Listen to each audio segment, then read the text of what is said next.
book off my bookshelf is County Folklore, Leicestershire and Rutland, collected and edited by Charles James Bilson, issued by the Folklore Society. Now this is a book of extracts and it's printed, and it's number 3, and it's printed in 1895, but it refers to a lot of texts that are a lot earlier, which I will endeavour to find those books somewhere.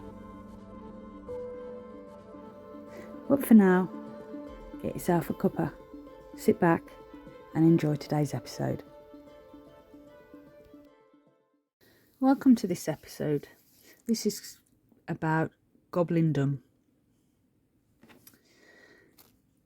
Buried people are believed to walk as ghosts or come again.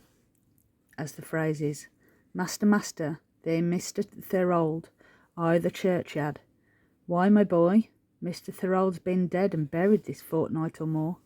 I know as he but comes again very bad, as he there snore." Ghost at Kilncott. If an account of the very best ghost which ever made its appearance in England be worthy of reappearing in your magazine, I will raise it.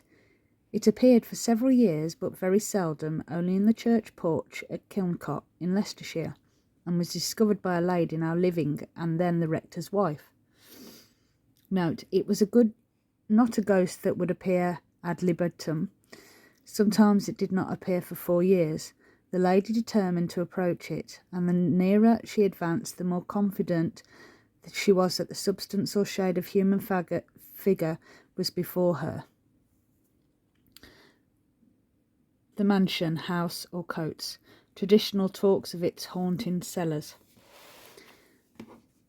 A rare tract by Philip Stubbs, author of The Anatomy of Abuses, informs us how in June 1581 the devil very strangely appeared to a woman named Jane Bowser, dwelling at Castle Donington, the incident of which event are set forth in a long poem.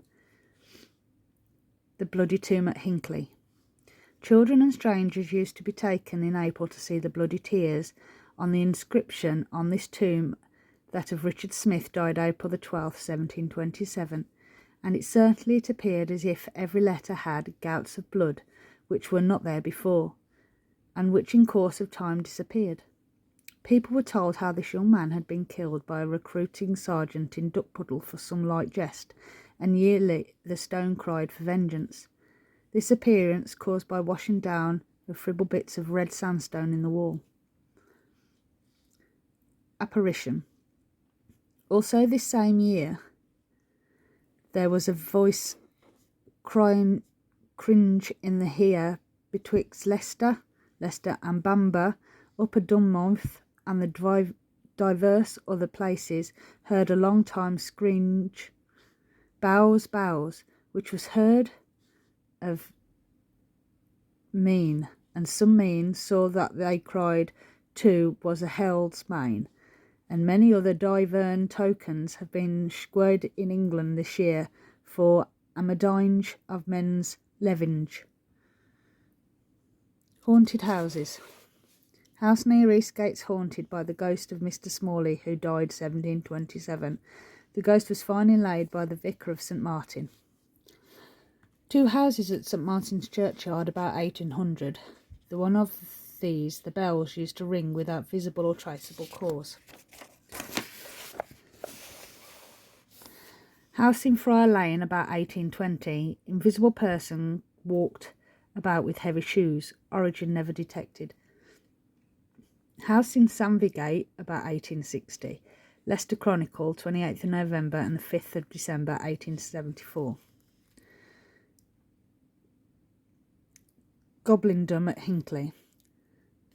The moats or motor originally did the old fish stew belongs to the priory by the old hall. Now part of the vicarage grounds have gradually disappeared, though they may still be partly traced.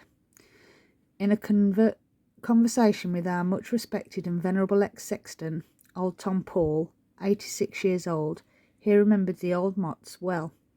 I also obtained from him a very interesting piece of folklore, and which as a lad I had often heard talked of but never could understand before. It was enacted at the old hall before mentioned.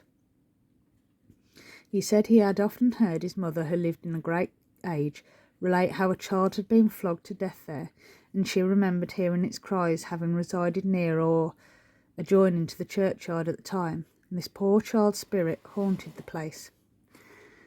And in order to lay the spirit, I understand a certain number of ministers had to get together in the room where the affair took place. A short religious ceremony was gone through, and they proceeded to lay the spirit, by exercising and enticing it into a bottle, securely corked it, which was afterwards thrown into the moat. And I perfectly well remember hearing lads say that at night they could be heard buzzing or humming on the surface. There was also another very similar story relating to Lash Hill and the pit there on the foot-road of Burbage. A well-known character who attended the fairs, statutes and dances, when returning to Burbage at night, invariably fiddled himself past this spot to appear and charm the spirits there. The Scholar's Bridge Ghost. About midway between Sapcote and Stony Stanton, over a rivulet in a stone arch called Scholar's Bridge, about what supernatural appearances are said to have been, and though such appearances are generally exploded, the Scholar's Bridge ghost had been for ages and still continues a nightly terror to many of the inhabitants of both these villages. Fairies. Mr. Harris said the children were always careful to leave the St. John's stone before dark, as they thought the fairies came to dance on the stone. Hill Mill, Stony Stanton, was formerly famous for fairy rings and fairy dances, about which some old people in the neighbourhood tell many wonderful traditionary tales to this day. That concludes the episode. Thank you very much. I hope you enjoyed it. Please like, share and subscribe, and I shall see you again next time.